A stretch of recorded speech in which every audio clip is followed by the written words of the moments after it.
Assalamu alaikum and welcome everybody to the webinar. I would say good morning, good evening, I respect to our different time zones. I warmly welcome you all on today's webinar, which is titled as Sectarian Violence in Kurram District and Pakistan State's Indifference.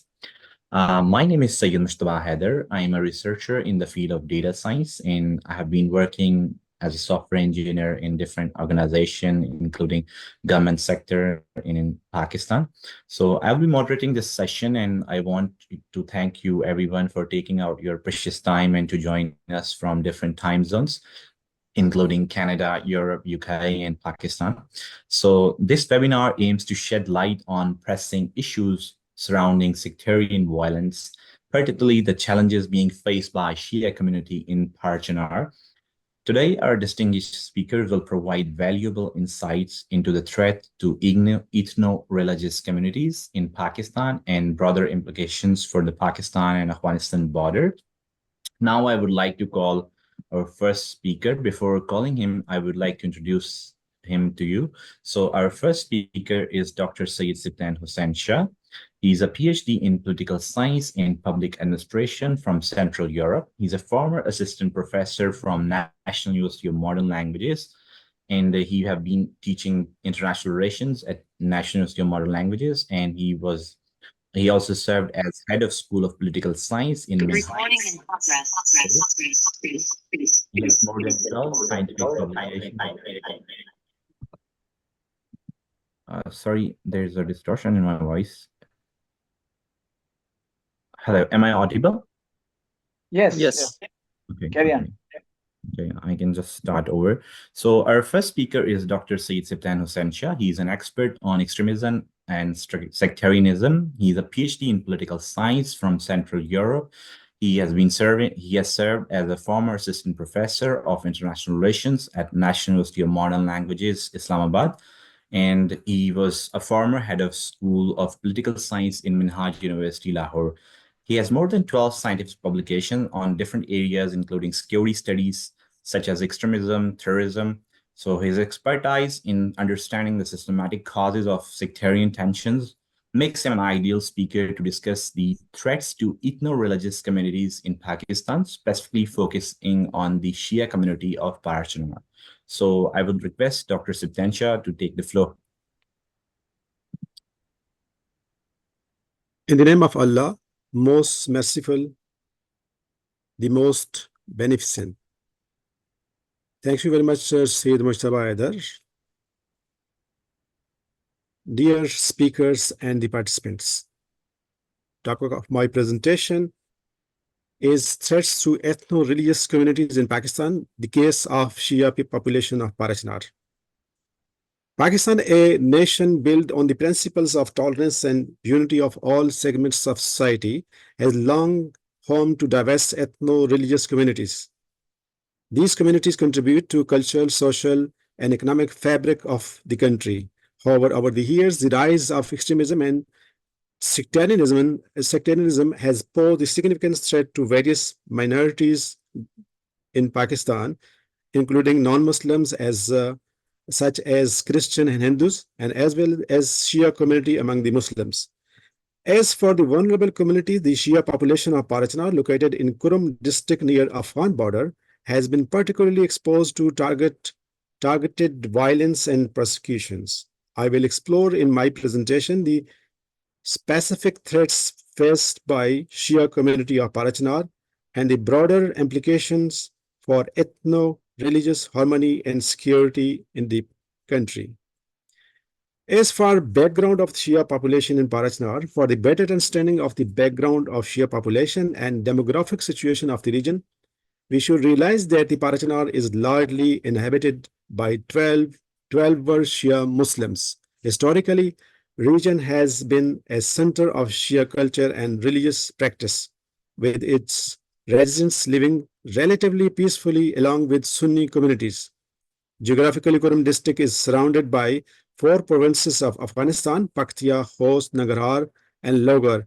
And in Pakistan, it is neighbor of war-affected region of Waziristan, the main center of activities of the many terrorist organizations, including Tehrik-e-Taliban Pakistan, TTP. In addition, Parachnar is connected to other hotspots for violent Takfiri actions, including Syeda in Lower Kurram district. For the reason, Shia population of Parachnar is mostly completely surrounded by Takfiri extremist groups and the terrorist networks, including TTP and foreign terrorist organizations like Al-Qaeda and Daesh as well. The only land route connecting this area through Kohat to other parts of Pakistan is controlled by Pakistan Army. This location of Parachnar has made it geopolitically significant, but vulnerable to local and external actors, particularly vulnerability increased during the rise of Afghan wars since late 20th century.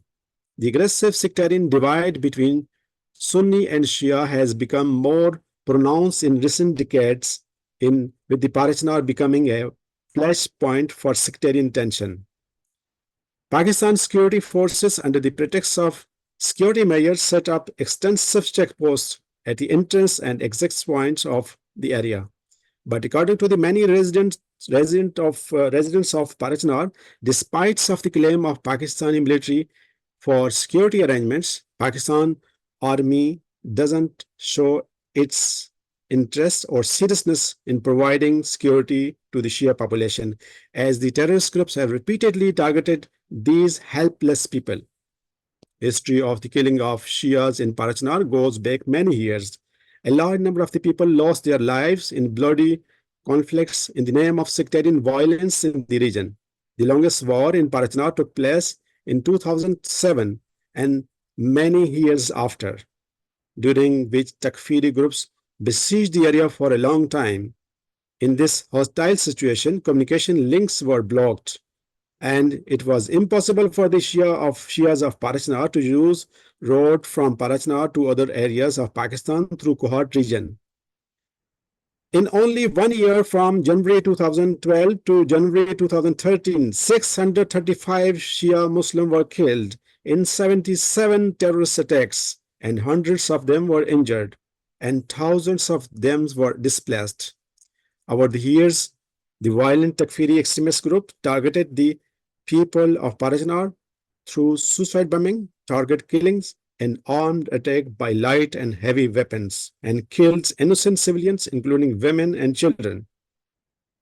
Deaths of 7 Shia teachers of Parachnar in Teri Mangal area of Kurram Agency by Takfiri terrorists in May last year is one of the recent incidents of Shia killings.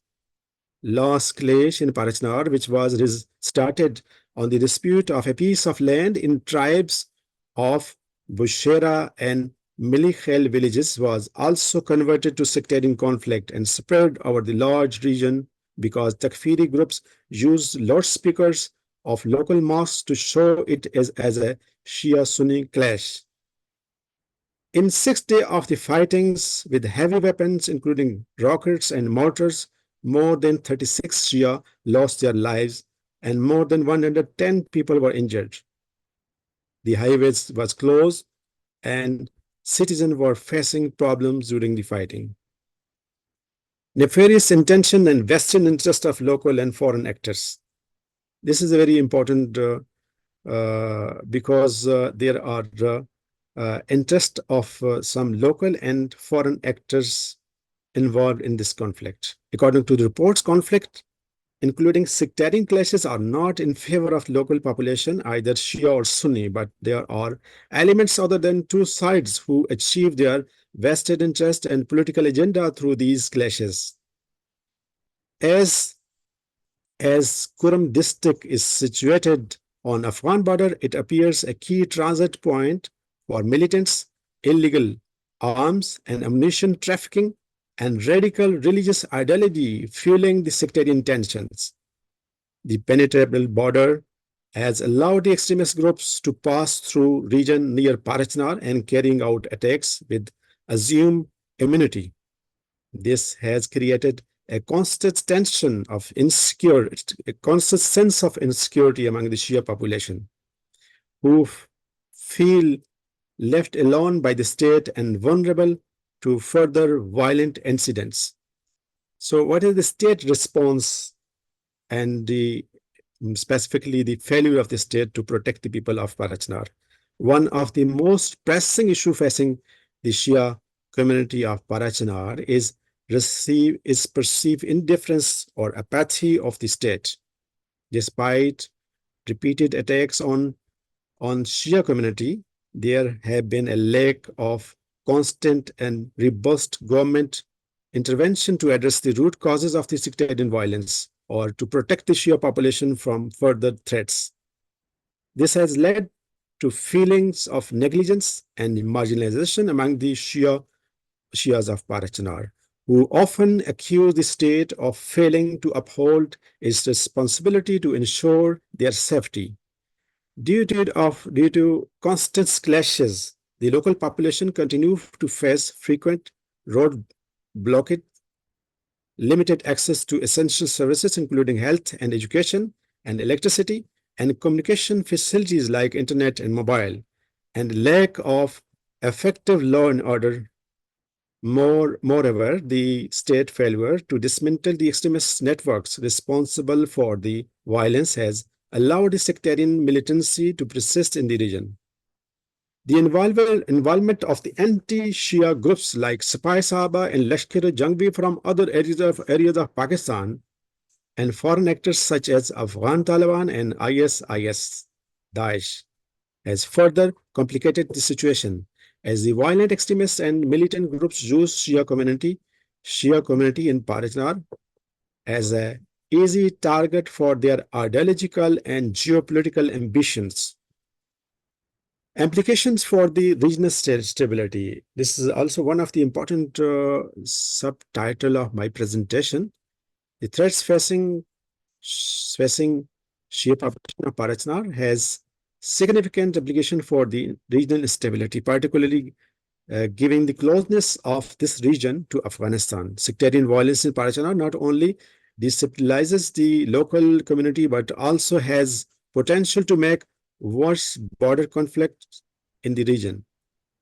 The spillover of militancy from Afghanistan into Pakistan has already created significant security challenges and targeted the Shia Muslims in Parachinar, risks fueling further tension between Sunni and Shia groups throughout Pakistan and across the border. The violence has undermined the efforts to promote ethno-religious harmony and unification of the multicultural society of Pakistan. It also threatens to deepen sectarian division within the country, potentially leading to wider unrest and instability and weaken the social and political composition of the nation. Although killing of the Shia in Parachinar is fueled by extremist ideology of radical group, but it is failure of the state to sufficiently protect the defenseless Shia community of Parachinar. The indifference of the state has left to many of them to feel that they are neglected because the state put them at the mercy of violent extremist and militant groups.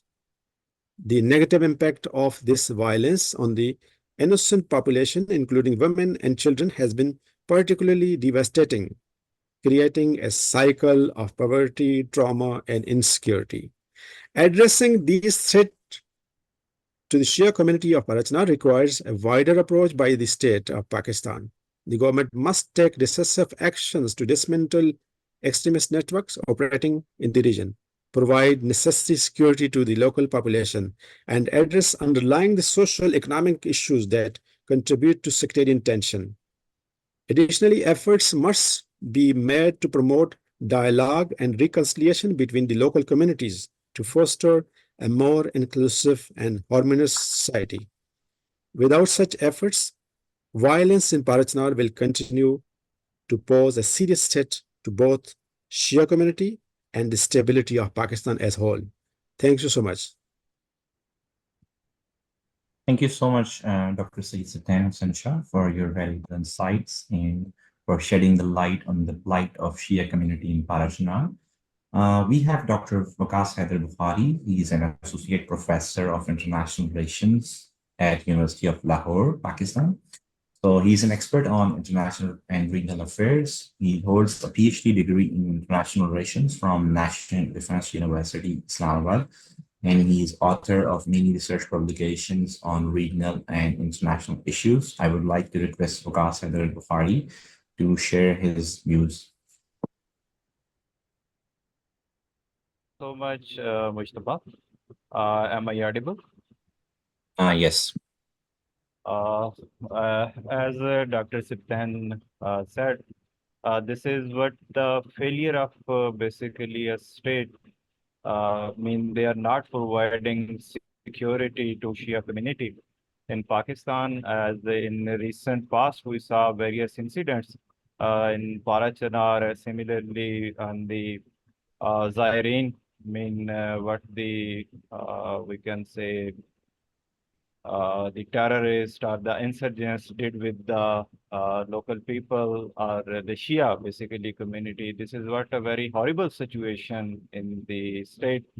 And this is again, we can say a sort of sectarianism which we people are facing in the state. Thank you so much. Thank you so much, Dr. Waqas Bukhari sir. Now I would like to request Syed Muhammad Raza Mosavi. Before going to him, I would like to introduce him. He's a regional analyst specializing in geopolitics of South Asia and cross-border dynamics between Pakistan and Afghanistan. He's currently based in Toronto, Canada, but he's basically from Bamiyan's central region of Afghanistan, and he will be providing us valuable insights on the persistent threats to the Shia population of Parachinar and their implications for the Pak-Afghan border. So I would like to request Syed Muhammad Raza Mosavi to join the floor.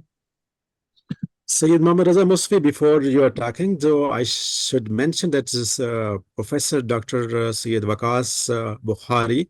So I'm grateful to him because he attended this he's attending this webinar on a very short notice.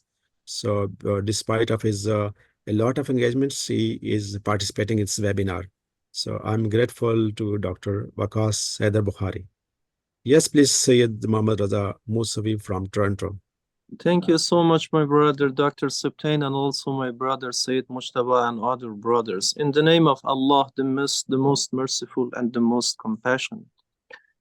Actually, in regard of Parachinar, many years ago, I wrote a lot of articles. At that time, I was in Islamic Republic of Iran, and I was working as a journalist in many famous newspaper in Islamic Republic of Iran. At that time, I wrote, I think 4 or 5 expansive articles about Parachinar situation and Shia's situation in Pakistan. And in regard of Parachinar, actually, I think the main reason of this massacre in Parachinar, we should pay attention to 2 key points. The first key points, actually, this is the result of militarized and politicalized, the militarizing and politicalizing of fundamentalism in Pakistan and also in Afghanistan. This is the first reason. And unfortunately, after jihad in Afghanistan, during jihad years in Afghanistan, a lot of fundamentalist group, they all of them politicalized and also militarized. And a lot of financial support from some Wahhabi trends in Saudi Arabia and other Arabic countries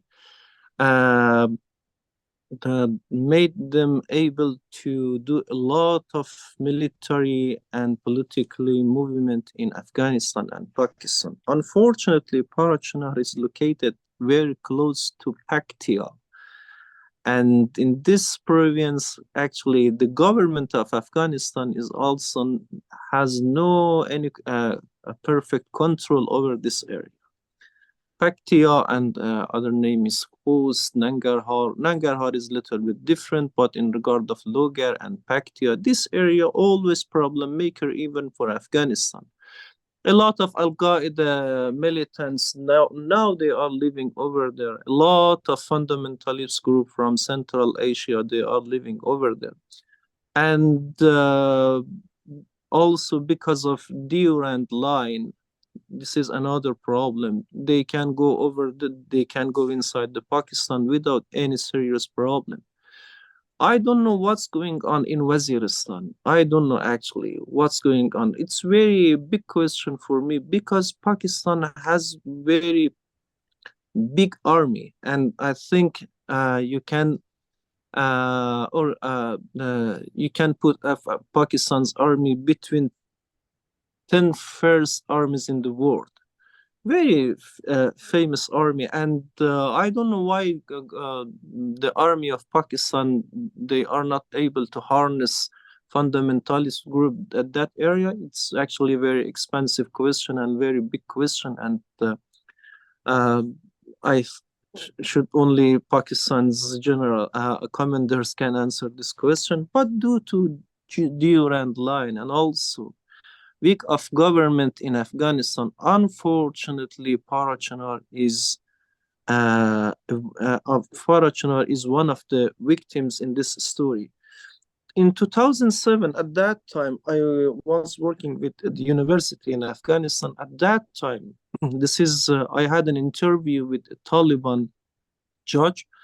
It was very interesting for me because that judge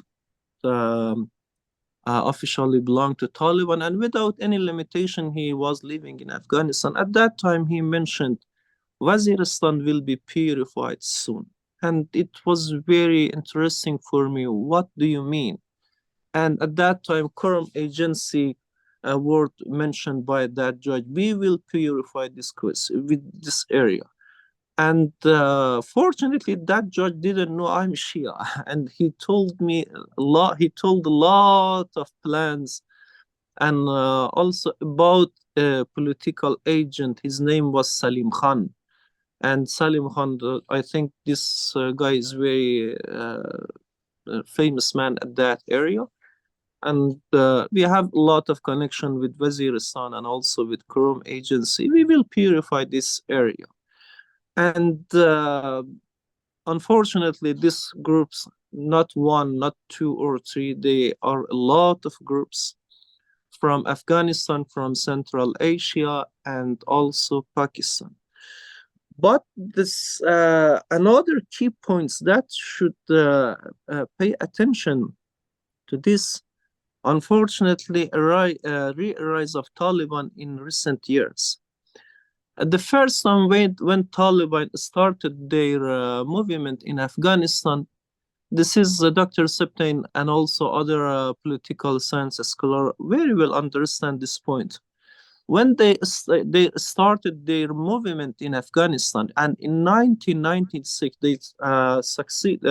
they conquered, they took Kabul as the capital of Afghanistan. A lot of fundamental group that were silent in Central Asia, even in Iran, when they saw an Islamic fundamental group, they took the capital of the country. They encouraged to start their activities again. And now Taliban took the country. Now they took everything again, and this is also an encouragement for other groups to start their job again. For example, in Uzbekistan, for example, in Pakistan, for example, in some groups in Tajikistan, they are actually a lot of. Now they are very happy with the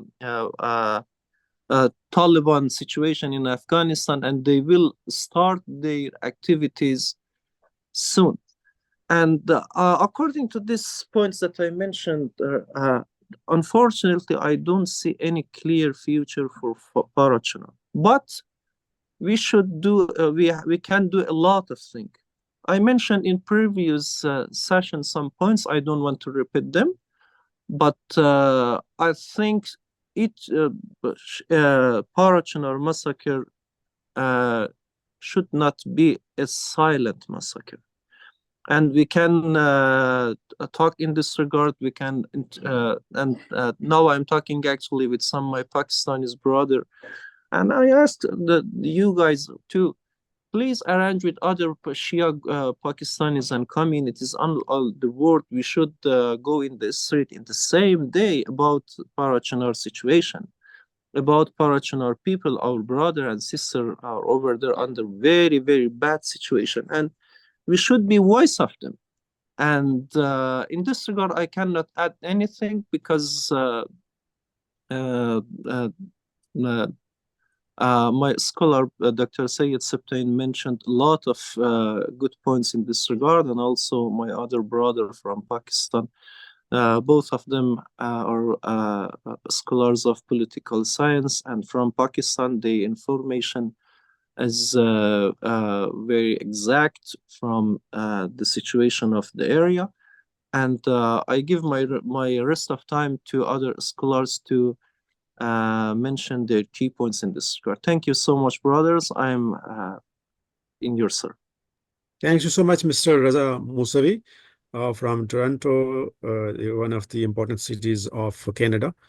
I really appreciate your efforts for initiating a campaign in favor of the innocent people of Parachinar. So I hope that this would have great effects on the actions going on in Pakistan against the sectarian groups and militant organizations which are against the interest of Pakistan. Thank you so much. Now I would like to introduce Sayyid Wajahat Shah, who is a prominent human rights advocate and a legal expert. And he's currently based in United Kingdom. So his extensive knowledge of constitutional law and human rights protections in Pakistan will inform his talk on the religious rights of Shia community, including the people of Parachinar and the Constitution of Pakistan. Syed Wajahat Shah, please proceed. Thank you so much. Can you hear me? Yes. Yes, we can. Thanks you very much, Advocate Syed Wajahat Shah. He is basically from Atak. He was based in Islamabad. He has a lot of experience in legal practice in the different courts in Pakistan. And now he's based in UK, the city of Manchester. Thanks you very much, Mr. Wajahat Hussain, for coming. Bismillahirrahmanirrahim. First of all, Assalamu alaikum to all. I would like to thank Shah Sahab for inviting me and giving me a chance to speak of this burning issue of Parachinar and religious and constitutional rights of Shia Muslims in Pakistan and especially in Parachinar. The ongoing situation of Parachinar is very painful and depressing. I also like to thank all of you for gathering here today and spare your time to address an issue that is deeply painful and central to the future of justice, equality, and peace in Pakistan. The tragedy of the Shia genocide and systematic target killing becomes more glaring when we look at the Constitution of Pakistan. Pakistan's constitution guarantees equal rights for all citizens regardless of their religion or sect. The preamble of Constitution states that the sovereignty belongs to Allah Almighty, and it ensures that every citizen who is Muslim or minority have complete right to freely profess and practice their religion with free will. This clause, while referring to the religious minorities, also applies to sectarian minorities, including Shia Muslims and other sects of Islam. Under Article 25 of the Constitution, all citizens are guaranteed equal before the law and equal protection under the law. This means that no citizen, regardless of their sect, can be discriminated against or denied their basic rights. Shia Muslims, like all other citizens, are entitled to the protection of the state. the right of life, liberty, and property, and the right to freely practice their religious beliefs. Furthermore, Article 20 guarantees freedom of religion, which includes the right of profess, practice, and propagate one's faith. In a country where the Shia community makes up around 20% of population, these constitutional guarantees should be implemented for protection of Shia Muslims. However, the reality on the ground shows that the rights are systematically violated. The state has failed to ensure that the Shia Muslims are safe in their own country and are allowed to live without fear of persecution. It is also important to remember that the Shia community has played a significant and foundational role in the creation of Pakistan. Some of the most prominent leaders of the Pakistan movement were Shia Muslims, and their contribution were critical in the shaping the nation we know today. Let us not forget that the Quaid-e-Azam Muhammad Ali Jinnah, the founder of Pakistan, belonged to the Shia community. His vision for Pakistan was of a state where all religious communities could live in harmony, practice their faith freely, and contribute to the nation's progress. He envisioned a pluralistic and inclusive society where sectarian differences would not divide the people. Even after the creation of Pakistan, the Shia Muslim community has continued to play a crucial role in the development of the country. Shia professionals have contributed the fields of education, healthcare, military, law, politics, and so many others. Shia scholars, intellectuals, and leaders have enriched Pakistan culture and heritage, working hard for progress of the country. After all these things, where we go now? What's the solution? In my opinion, the only safe and peaceful way is justice, unity, and constitutional safeguard. Government must address these growing divides and ensure justice and security for the Shia Muslims and all other minorities and all other minority sects, especially the Shia Muslims, because the Shias are 20% of the country and the main pillar of the Islam. In my opinion, there is some solution which I want to discuss here. The first and the foremost, the government must take concrete steps to protect the lives and properties of the Shia Muslims. Security forces must be held responsible for their failures in the providing protections and who responsible for the sectarian violence must be brought to the justice. Secondly, Pakistan legal and political institutions need to enforce the constitutional rights guaranteed to all citizens, including Shia Muslims. Thirdly, we must work towards social and cultural unity. Sectarian hatred has been allowed to fester for long in Pakistan. Now it's time to close these bad parts of Pakistan's history. Finally, the Shia community must be recognized not as a marginalized group, but as an integral part of the Pakistan identity and history. It's time to act. It's time to honor the promise of the Constitution and religion and the vision of our founder leader. I want to close my remarks with a little prayer that from Allah Pak, that who is most merciful and the most compassionate, that O Allah, we turn to you with humility and hope, seeking your protection and blessings. Sabke Muhammad wa ali Muhammad sallallahu alaihi wasallam, our brothers and sisters of Shia community of Pakistan, grant them safety and security from all harm, violence, and injustice. Surrounded them with your divine protection, especially those regions like Parachinar and other affected by the conflict and discrimination. Strengthen their faith, their resilience, and their unity in the face of adversity. O Allah, bring healing in the hearts that have been wounded by the violence and bring peace to the souls of those who have lost their lives. We ask you, O Allah, to bless entire nation of Pakistan with peace, stability, and brotherhood. Amen. Thank you so much. Thank you very much, Advocate Syed Wajahat Shah from Manchester, United Kingdom. Yes, Syed Mujtaba, please continue the proceeding. I appreciate Syed Dr. Asad Hussain Alavi from Haripur, Hazara, Pakistan. So he is participating. He also participating in the webinar. Now I would like to request Engineer Ijaz Toori. He is a regional analyst and a prominent native of Parachinar. He is currently based in Norway. His first-hand experience and research on dynamics of sectarian violence in the region makes him an authoritative voice on the reasons for sectarian violence in the bordering town of Parachinar in Pakistan state's apathy. I would like to request Engineer Ijaz Toori to join the floor.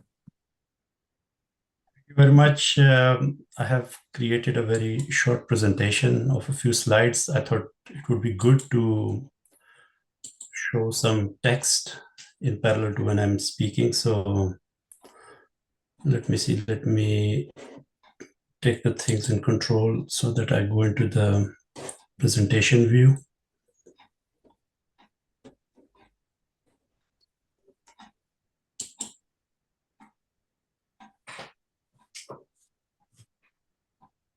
Okay, can you see the screen now, the presentation?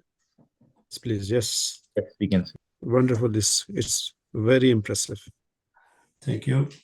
Okay, so in this short presentation, let me take you through a few topics where I would like to discuss the overview of the sectarian violence, that is basically with historical context, that when it started. Actually, there are lots of details, but I would like to pinpoint a few of them.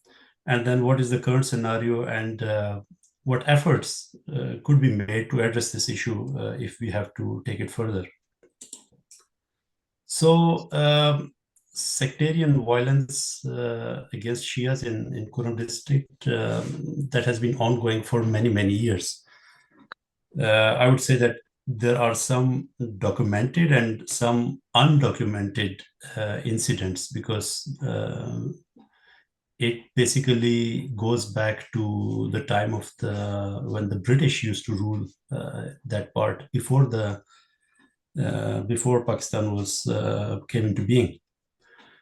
And these sectarian violence have resulted in lots of losses of lives, thousands, displacement, internal and external, and huge destruction, like demolition of property has occurred because of the use of quite modern weapons in these wars. Where these weapons came from, I can highlight some part of it in the coming slides. And the far-reaching consequences, we try to shed some light on, like, okay, loss of lives, displacement, destruction of property was one thing, but what are the far-reaching consequences of this? How this conflict is basically affecting Shias around the Pakistan, like not locally in the Kurram district, but how this becomes a topic of discussion. So how this is socially and economically affecting rest of the parts of Pakistan.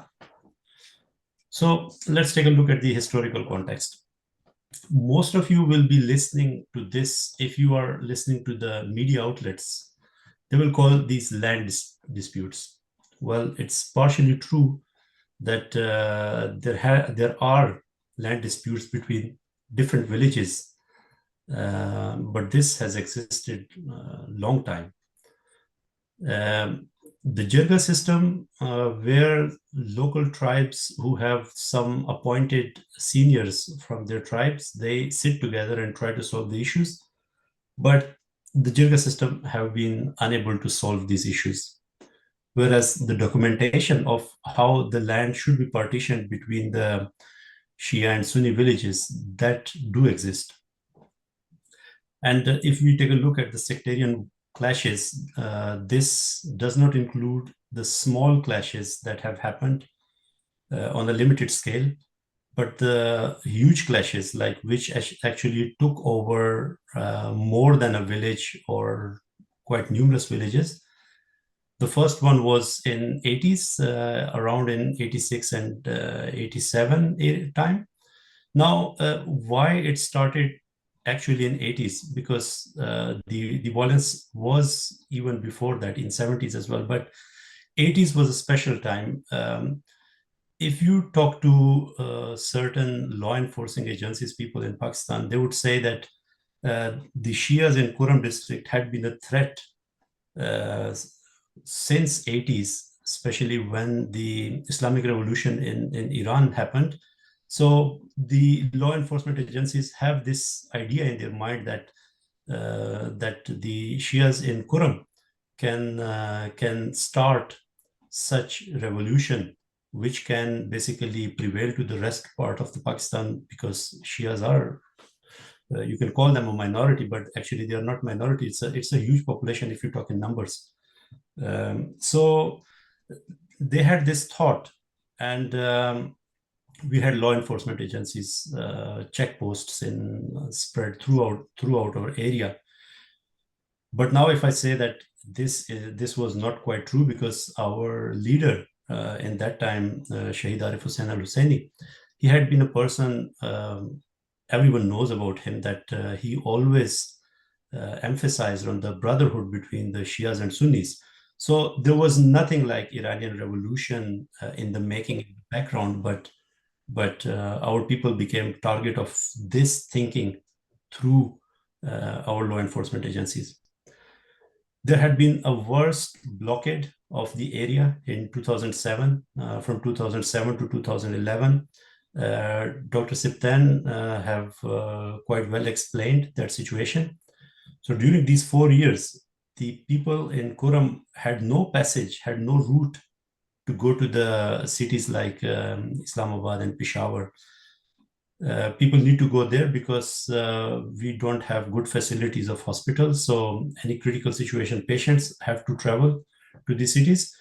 We don't have good quality schools and colleges, and there is no university. So for education purpose, people have to travel there. And then some people are serving in different parts of Pakistan, so they have to use this route. So this route was totally blocked, except for very small durations in between, when the military convoy will take the people towards some cities. So the people used a route from Parachinar going all the way through Afghanistan, and then entering into the Khyber Regency area, into Pakistan again, to get access to these areas. And lots of protests, everything happened, but there had been not successful results. Then clashes happened in 2017, then in 2023 again, and now most recently in the past 2 months in 2024. Now, the most recent ones was also labeled as land dispute. Well, there is a land dispute in one area there, but what is actually fueling this? The fueling is again the sectarian thinking between the people over there. There had been numerous attacks on roads on Shias before these clashes emerged, and one most important one that was actually the one that basically created this issue was the slaughtering of the teachers in a Sunni-dominated village in 2023. So these teachers were actually teaching in that village, and suddenly gunmen came in there, and these people some were shot down and some were beheaded. There were 3 laborers and 5 teachers in that. So these were the ones actually that took the clashes in 2024 now, the recent ones. Impact of these of the violence on Shias, like how this has impacted Shias in our area. Of course, loss of lives and destruction of property. Thousands of Shia have been martyred in these clashes. Some villages are partly and some are completely demolished in these series of clashes. Now, to give some overview of the conditions of the people who are living in this area, majority of the people are economically very weak. There are some people who are well off, but they are very small in number.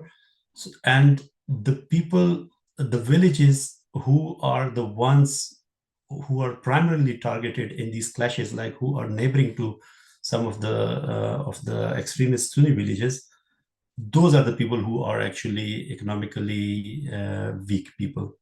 So when their homes were destroyed, when they cannot go to some parts of their villages for the cultivation and of their, so to say, crops and fruits, they are very much targeted economically, and those people are living quite bad standard of life. There are no guaranteed travel for Shias. These things happened actually in post clashes, like when a certain clash period ends, then agreements are signed between the Shias and Sunni tribes, and they sign that at least the road safety should be there. Neither Shia villages should attack the Sunni people who are on the road, and same applies to them.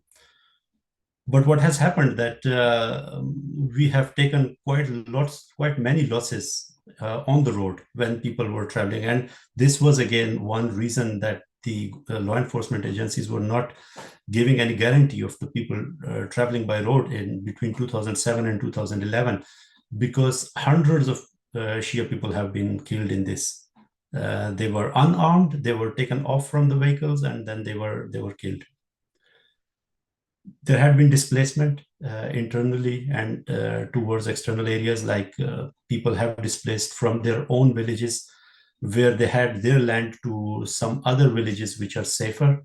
And some people have migrated towards some safer cities like Peshawar, Islamabad, Lahore, Karachi, and so on. But you see this psychological impact on the people, especially on the children who are raised in that area. Like there was a time when if you are going to talk to a child in that area, the child is just talking about the weapons and murders and killings and all this. So the trauma, the fear and anxiety that has brought to this area, that is phenomenal, and people have been impacted a lot with this. How can we address these issues? Okay, if we talk about sectarian differences, the clerics who have basically failed to preach the unity between the sects in our areas, still some of them talk about those issues which Shias and Sunnis have been talking about for 1500 years or 1400 years and so on. Both sects haven't found any solution to those points, and they are still used as general discussions. So the roles need to be mobilized, and this need to be monitored, because there are video evidences of some of the extremist Sunni clerics who have actually been calling for this sectarian violence based on certain issues. There had been lots of misuse of social media, like, for example, TikTok and Facebook. These are used quite a lot.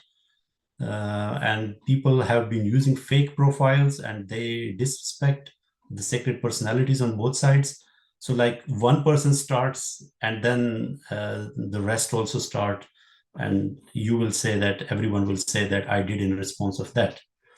So the cybercrime departments in Pakistan, if Pakistan state is honest in dealing with this situation, the cybercrime department needs to get involved along with the local police and get the culprits to be brought to justice. People belonging to banned religious outfits like Lashkar-e-Jhangvi and Tehreek-e-Taliban Pakistan, I think Dr. Sibtain highlighted this issue quite in a nice way. These people are still living inside Kurram district, and they are openly addressing people. They openly invite people from other districts to come over to Kurram district to fight against the local Shias and get the reward in Jannah. This still exists in 2024, and people are coming. In the clashes in 2007 to 2011, the dead bodies of people have been even taken to the Azad Kashmir area. People came from Waziristan, from Khyber Agency, from Peshawar, from other areas of Punjab, and even from Azad Kashmir. They have taken the dead bodies because they came to Kurram to fight against the Shias. So you can imagine that how conflicted or biased this location is. We talked about land disputes, which they talk every time that the clashes are a result of land disputes. That is not true. Small clashes did happen, but land disputes are not the ones which are resulting in the bloody clashes. So for the land dispute, there had been lots of you can call it a groups were created to discuss this. The land dispute is available. Everything is documented, and these land disputes are documented since the British rule. So proper documentation is available. The only thing is that the law enforcement agencies and the government are not acting on it. So when you have decided on something, you should apply your what you call writ in that area to get this done. But towards the end, nothing has happened. We need road safety for people. Very strict measures are needed there because many students and professionals have been killed in this road when they were traveling. And law enforcement agencies need to show some strict measures, and they need to be honest because they put a very huge fine on whoever will violate this. And this has been violated tens and multiple times, and then nothing has happened. So they haven't taken any fine. Like from 2007 to 2011, 10 crore Pakistani rupees was a very big amount. And that was basically a penalty for anyone violating on the road. And it happened many times. So they have not taken this money from the Sunni extremist villages. So this basically adds up to the frustration of the Shia population. The last one is the infrastructure build-up. As I said, that this area has been neglected since Pakistan had been created. Even I can tell you that in 80s, when I was a child, the road that was there, that was from the British time. Like they have did some repair in the meanwhile, in the time of Zulfikar Ali Bhutto, but this was an area without a proper road. Experienced professionals from rest of the country, they won't take any chances to serve in the schools, colleges, and hospitals of Kurram district because they know that they are not safe and they can even lose their life. So they will not come. All government services, they need to be upgraded there so that the area could at least become self-sufficient on a few things. And you need to provide increased incentives to the professionals, and they need to build up the basic infrastructure if they want to compensate for something, compensate for these decades-old issues and the people going through all this. Okay, thank you very much. So this was my part.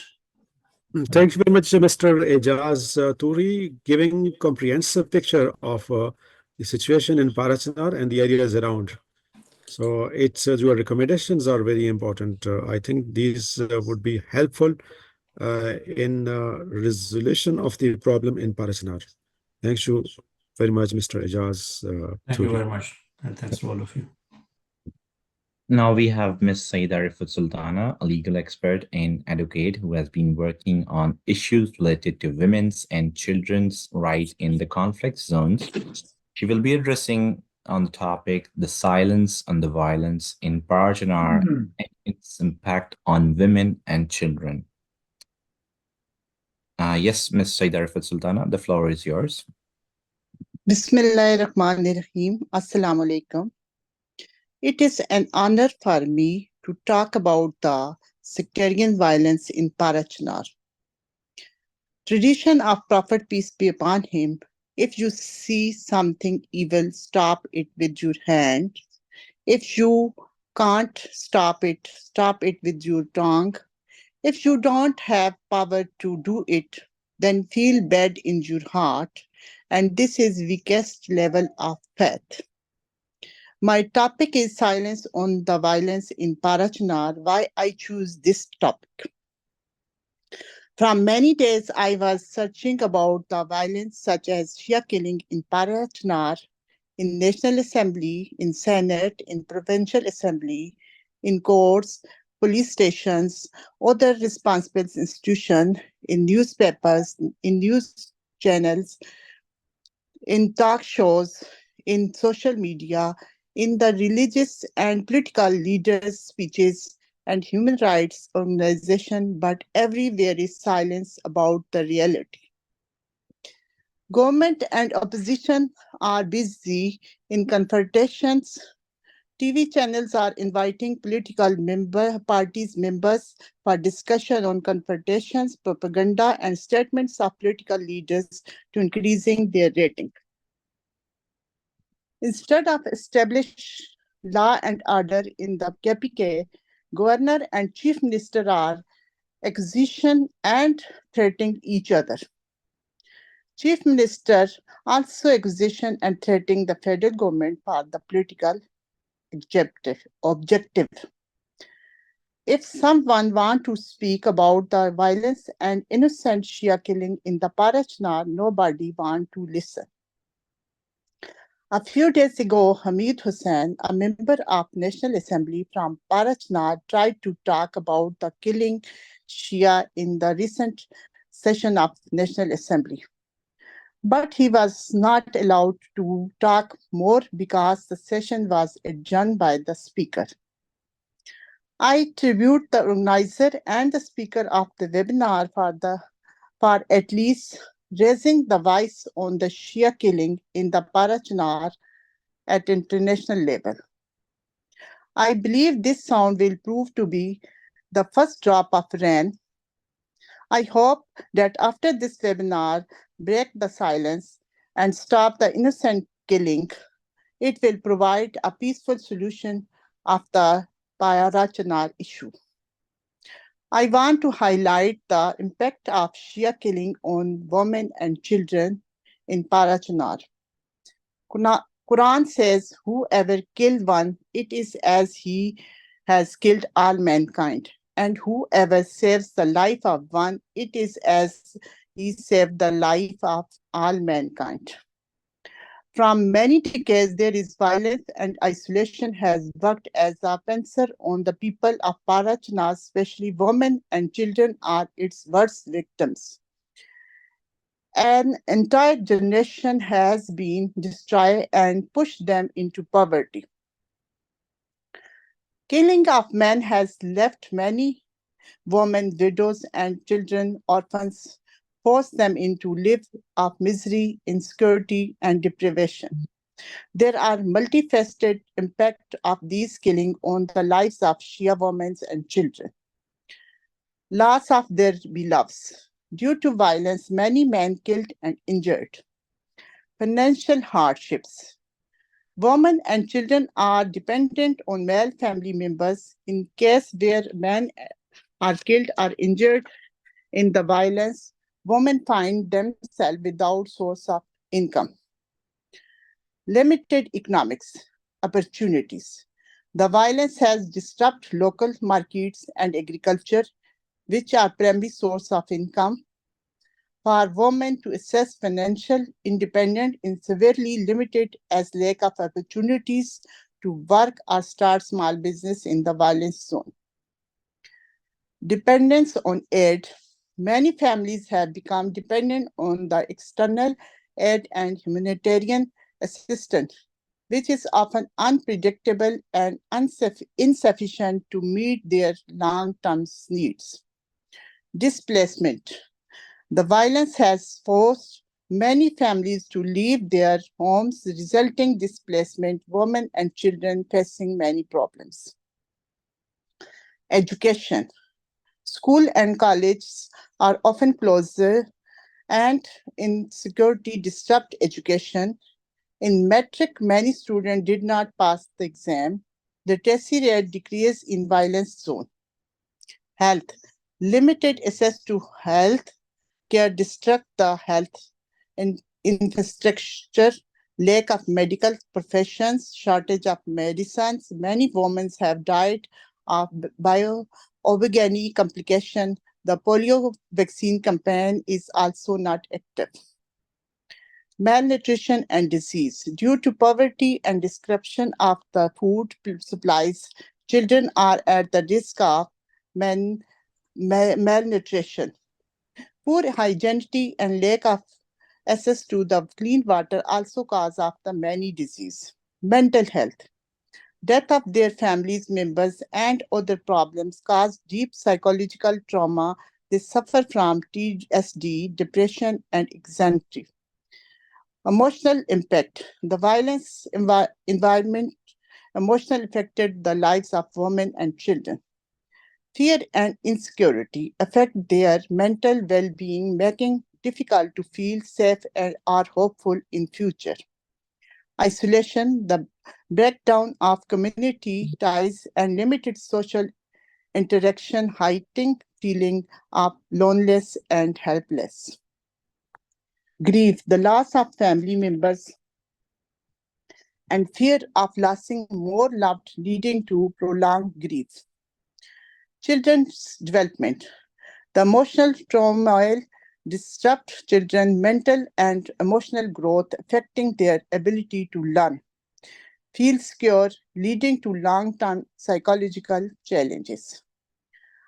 Here I have a question to women's organization. They march in Islamabad and big cities for women's rights. Why they are not raise the voice for the victims, women and children in the Parachinar? The situation in Parachinar remains complex, and addressing the issues facing women and children requires combination of local and international efforts, including improved education, healthcare, economics, opportunities, and sustained peace initiative. I sum up with the verses of poem of the famous Urdu poet John Ilya and its English translation, which is the voice of the people of the Parachinar. बोलते क्यों नहीं मेरे हक में, बोलते क्यों नहीं मेरे हक में, आबले पड़ गए ज़बान में क्या? Why don't you speak in my favor? Do you have blister on your tongue? Thank you. Thank you very much, Ms. Syeda Sultana, for your detail-oriented presentation on the impact of violence on women and children in Parachinar. Our next speaker is Mr. Akhtar Chaudhary. He's the former Deputy Speaker of Norwegian Parliament. And unfortunately, he is not live with us today, so we will be recording speech. So I'll be sharing that speech with you guys. So allow me.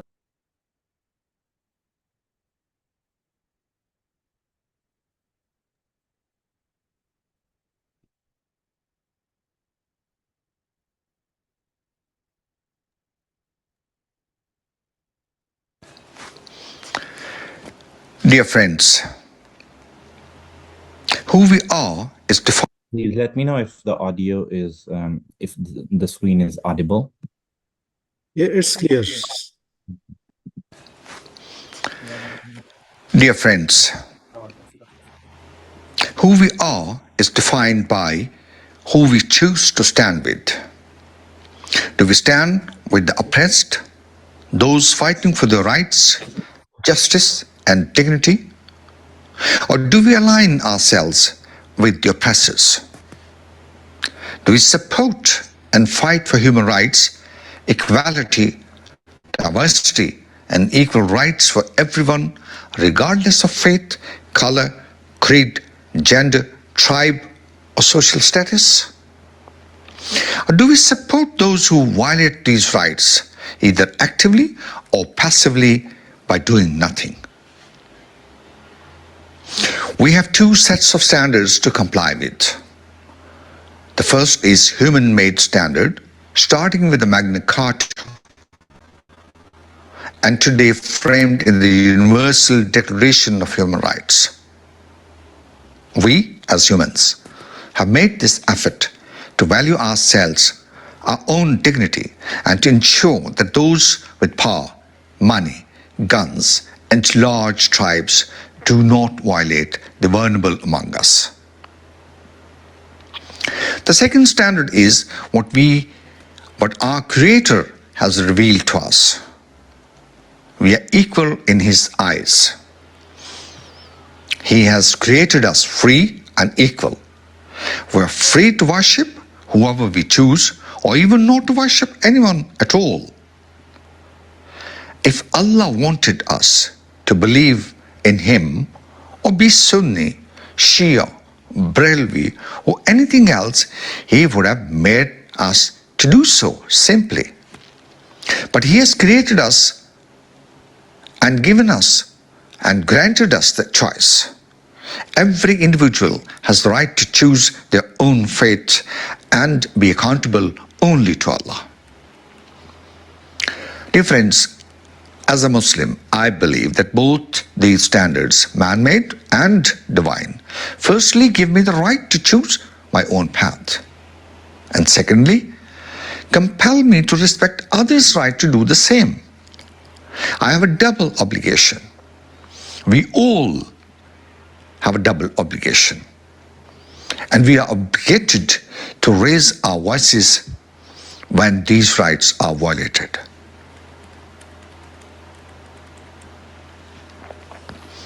I'm therefore very thankful to Dr. Sibtain Naqvi, my dear friend, for giving me the opportunity to join this esteemed and vocal gathering, and to say that the people of Kurram Agency and people anywhere on the face of the earth must be respected for their choices, whether they are black or white, male or female, poor or rich.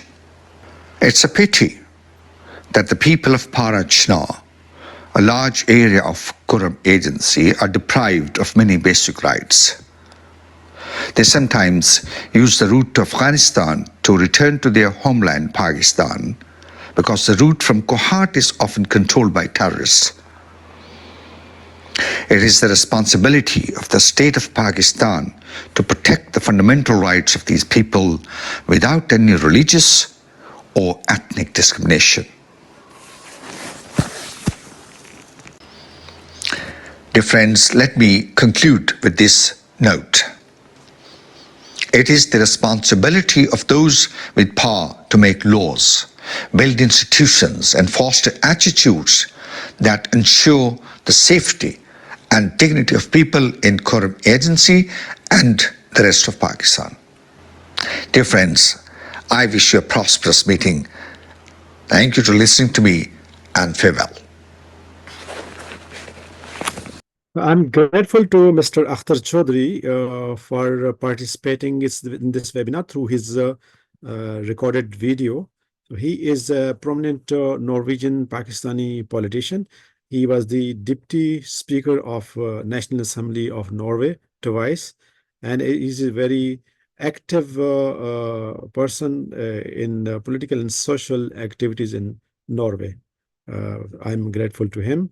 And I request Mr. Mujtaba Haider, please continue the proceeding of the webinar. There is Mr. Dr. Sada Hussain Alvi. So he is also welcome to, if he present his input about the topic of the webinar.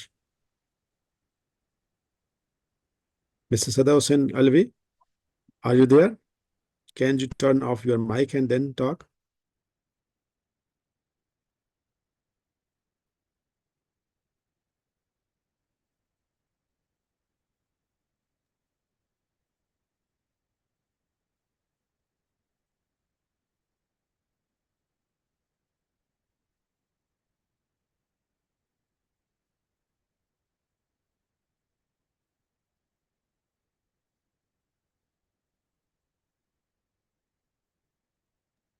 I sent a request to Mr. Sados and Alvi to unmute his mic. He unmuted the mic, but I think he's currently he is present in this webinar, but I think So he has some problem.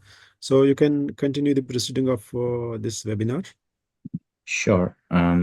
Now I would like to invite Allama Dr. Zawar Naqvi. He's a religious scholar, distinguished religious scholar known for his contributions to interfaith dialogue and his efforts in promoting peace in sectarian conflicts. He will be discussing the role of religious scholars in preventing threats faced by Shia community in Pakistan, including the people of Parachnar. So I would like to welcome Dr. Zawar Naqvi from Oslo, Norway. Bismillahirrahmanirrahim. Rabbi shrah li sadri wa yassir li amri wahlul uqdatam min lisani yafqahu qawli.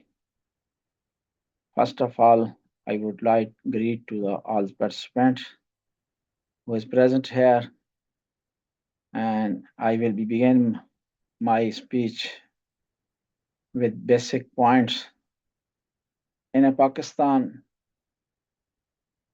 4 elements have a basic and main role to establish the community, and they can divide, they can have an influence on the public opinion.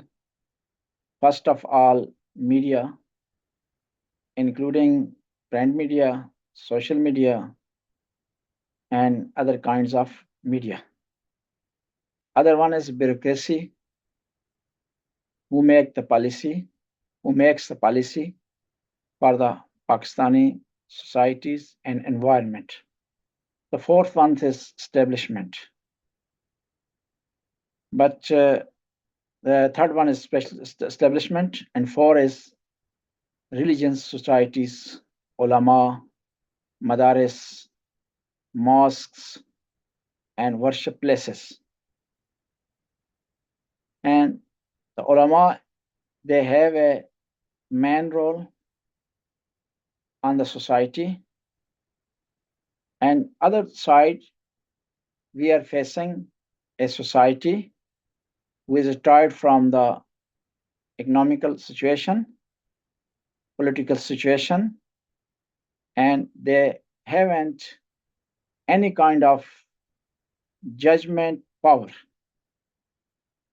And we have seen in the different situation and different events and different accidents, the reaction of the public against the minority, against the different issues. First of all, we can mention an accident in Sialkot against a minority member who had belonged to the Sri Lanka. They were a small issue and no so important issue, but the public hasn't,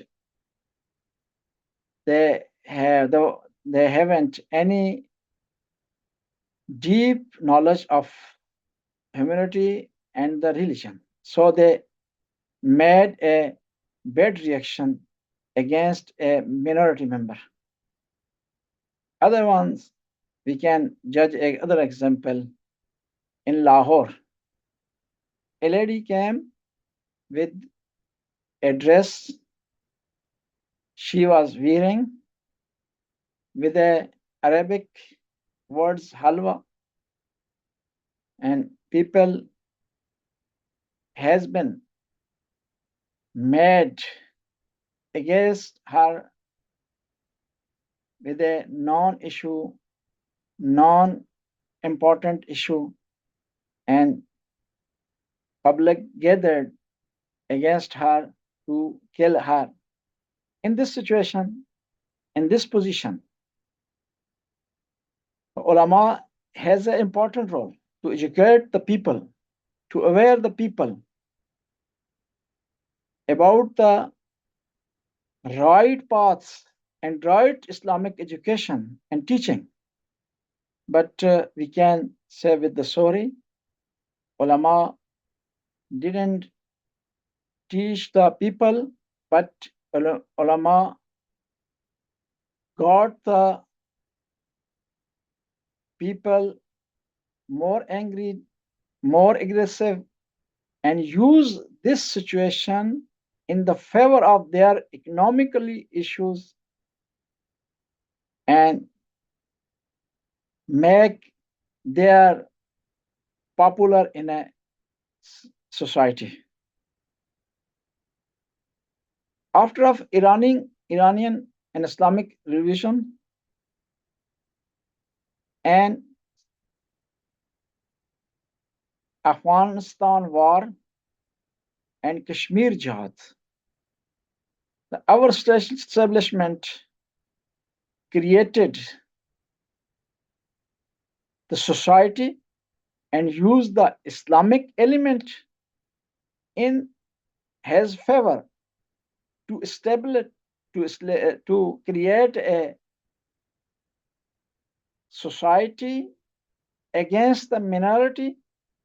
So now we are facing the sequence and we're facing this now situation, now present and current situation in Parajnar and in other different parts of Pakistan. Recently, we have faced tragedy in Parajnar and Arbaeen Julus in the different part of Pakistan.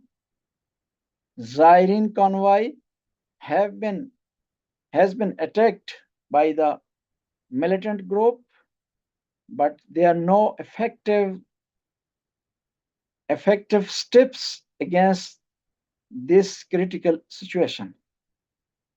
In this situation, Allama, Shia and Sunni Allama, they have a responsibility to create a peaceful community and peaceful society from the both sides. And we emphasize upon the establishment and bureaucracy. They should play their role to make the Pakistan peaceful. Although we can say the political elements cannot be ignored to create this situation. Politicians, they should play their role to establish, to make and create the peaceful society in Pakistan, and especially public opinion can be made by the media, establishment, ulama, bureaucracy, politician. If they play all of these elements, they play their effective role, we can have a peaceful Pakistan, peaceful society, and we can make our country a development country, and we can have a progress in the different field. Thanks for all participants, especially for Sayyid Mustafa. Thank you so much, Dr. Zawar Naqvi, for emphasizing the crucial role that religious scholars play in addressing the sectarian violence and fostering the unity. And now we have reached the questions and answer session. So I would like to request, if you have any question, you can either raise your hand or ask in the chat box.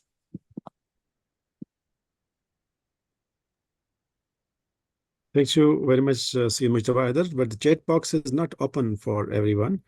So is there some option to open it? I can check it. Okay, so I can start from my question to Mr. Ijaz Toori. Mr. Ijaz, you presented a wider picture of Parajnar. What is the latest situation? So the problem was initially resolved between the two sides in Boshare area, but there was also from some people the res once again the situation is still tensive over there. particularly when Hamid Hussain, the member of parliament, he wanted to raise this issue 2 days ago in the National Assembly, but the session of the National Assembly was adjourned by the speaker. Yes. So on and off, still, because this particular village, Bushera, is basically surrounded by Shia-dominated villages. And still our people are basically asking for this particular group who actually have initiated all these issues, especially targeting the cars in the nighttime. And that had not been acted upon. So the situation is not as tense as like erupting a war between them, but they are still not fully in control, I would say. As long as the episode of the speaker is concerned, so this long-term clashes that actually happened between 2007 and 2011, many of you might remember that there had been protests even in Islamabad for quite a long time. Many politicians came in there, member of parliaments came in there, and towards the end, our people concluded that basically the parliament is unable to solve this. It seemed like it's not in their hands. So I would not be surprised if the speaker is not allowing him to speak any further on this issue, because this is a high-level security issue, and it is basically the military that can have a decision on it. So I would never expect, based on my experience of this 45 years and so of my life, that that the politicians might not have a big role in it. They can have a small role in it, in taking this voice of people towards the general public, but it's not in their hands. So yeah, I think that answers the question. And Mr. I have a You are question. right. Sorry? So it's in supplement of the previous question. You are right that the people of Pakistan, they set up a set-in for a long time. I was during that time I was in Pakistan. So in the front of National Press Club of Islamabad, so they every day they were staging agitation and the protest against the situation in Parachnar. At that time, the road to linking to other areas of Pakistan was blocked by the terrorist organizations. Yes, you are right. And another question that is about a video that was circulated in social media that a person was beheaded by the Takfiri elements like an animal recently. So what is the reality of that video? If you are talking about a video where a person was decapitated from the opposite neck side, yes, yeah, that was a fake video. Actually, it was in Afghanistan somewhere. Some local Taliban captured someone who actually killed one of their person. So it was not from Parachinar. That was a real video, but not belonging to Parachinar. Not from That Parachinar. was the old This video. That was real video, but Yes. the old video. Old video. Yeah, it was a real video, but it was from some region in Afghanistan. I see. Especially when the people were talking, their accent was also in Afghan language, and this was not from Parachinar. But these type of cases have happened in Kurram district as well. There are lots of images, videos, which we are basically unable to show on the social media. There are lots of graphic in that. Just one of our, like my next door neighbor in the village, in 2007 clashes, they were done same kind of thing, and then their bodies were thrown into a wheat thresher, you know, the thresher where they basically make the powder of the wheat.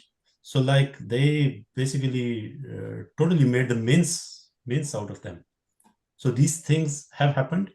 There are extreme graphic images, graphic videos. which if you post on social media, the social media will take it off because of the filtration. And lots of these traumatic situations, especially the women, the mothers and the wives who have seen the dead bodies of their family members, they have gone through it's unexplainable situation. Yes, even these some of the paramilitary personnel from Shia community of Parachana, they were slaughtered and beheaded in the Waziristan some years Yes. ago.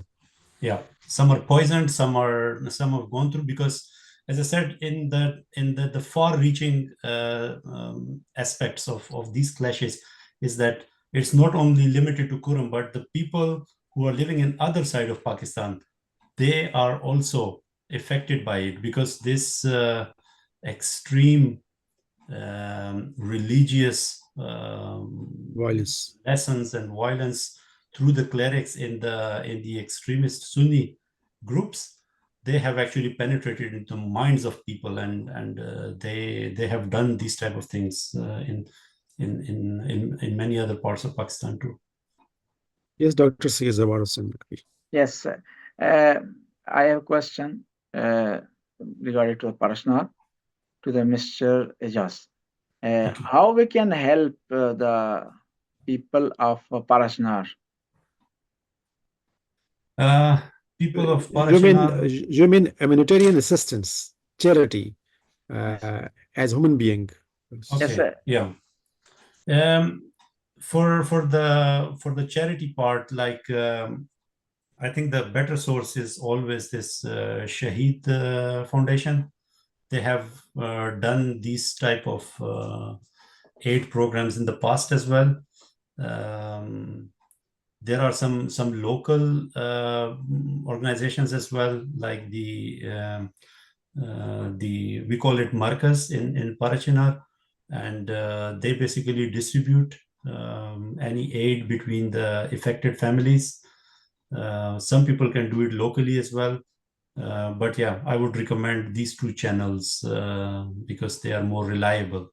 Don't do it through the local people directly, because there can be some honest people and some dishonest people. So if anyone wants to provide certain aid, I think the Shaheed Foundation is a better one, because they have a proper website, their contact number, emails, and so on. So that's The how we other can do. question, Yes. most of Shia parties and Shia group, they Yeah. are struggling to make the peace in Parashnar. Yes. Is any Sunni party and Sunni group, they would like to make peace in Parashnar, or they they haven't any attention to this issue? Remember that there are people in Sunni tribes who want peace.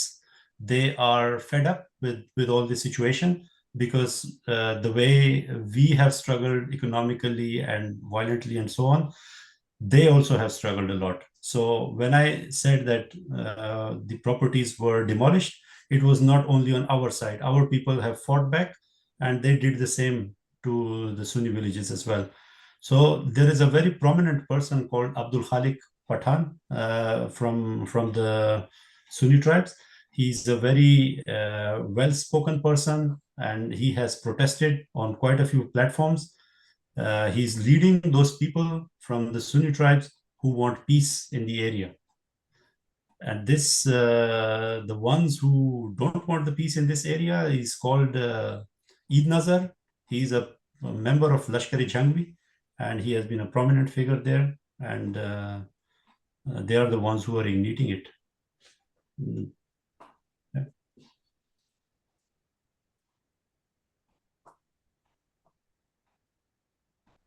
Thank you very much, Mr. Ijaz Toori, for explanation of the latest situation over there. Pleasure. Dear Mr. Baider.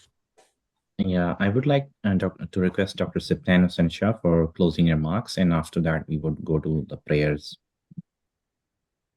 Well, thank you very much, all of the distinguished speakers and the panelists for insightful contribution, and the audience for their active participation.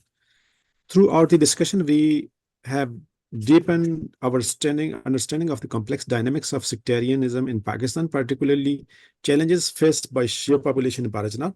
We learned about historical roots of the sectarian tensions, the cross-border implications with Afghanistan, and the devastating impact of violence on different segments of the vulnerable communities, including women and children. Importantly, we identified key gaps in state response to these threats and discussed practical solutions to enhance community security and foster religious harmony. As we conclude, it is clear that addressing these issues require multi-level collaboration between government, civil society, and the religious scholars, and at promoting peace, protecting human rights, and ensuring safety of all ethno-religious communities.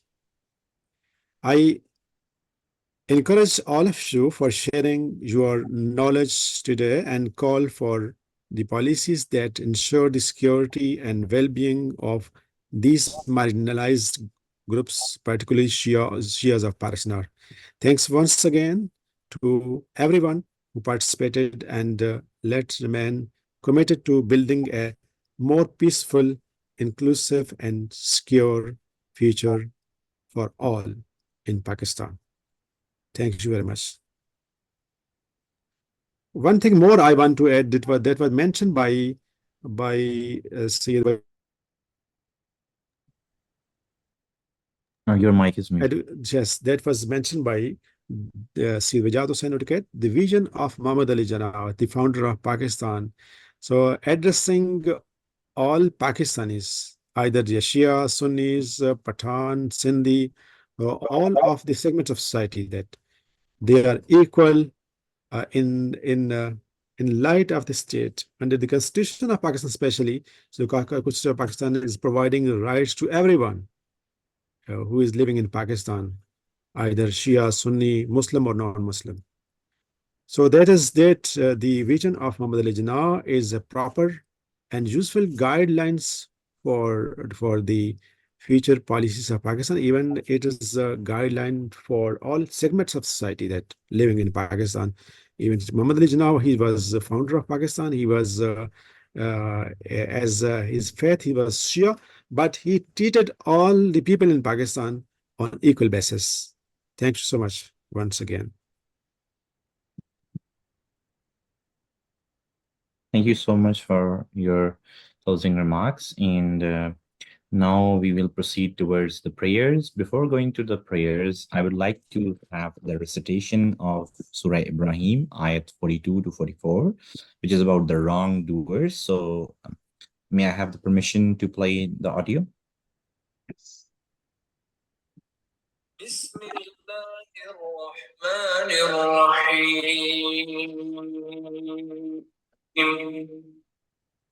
ولا تحسبن الله غافلا عما يعمل الظالمون إنما يؤخرهم ليوم تشخص فيه الأبصار مهطعين مقنعي رؤوسهم لا يرتد إليهم طرفهم وأفئدتهم هواء وأنذر الناس يوم يأتيهم العذاب فيقول الذين ظلموا ربنا أخرنا إلى أجل قريب نجب دعوتك ونتبع الرسل أولم تكونوا أقسمتم قبل ما لكم من زوال. I will translate it. So the translation is, do not think, O Prophet, that Allah is unaware of what the wrongdoers do. He only delays them until a day then when their eyes will stare in the horror.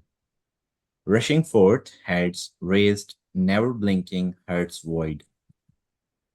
and warn the people of the day when the punishment will overtake the wicked among them. The wrongdoers will cry, "Our Lord, delay us for a little while. We will respond to your call and follow the messengers."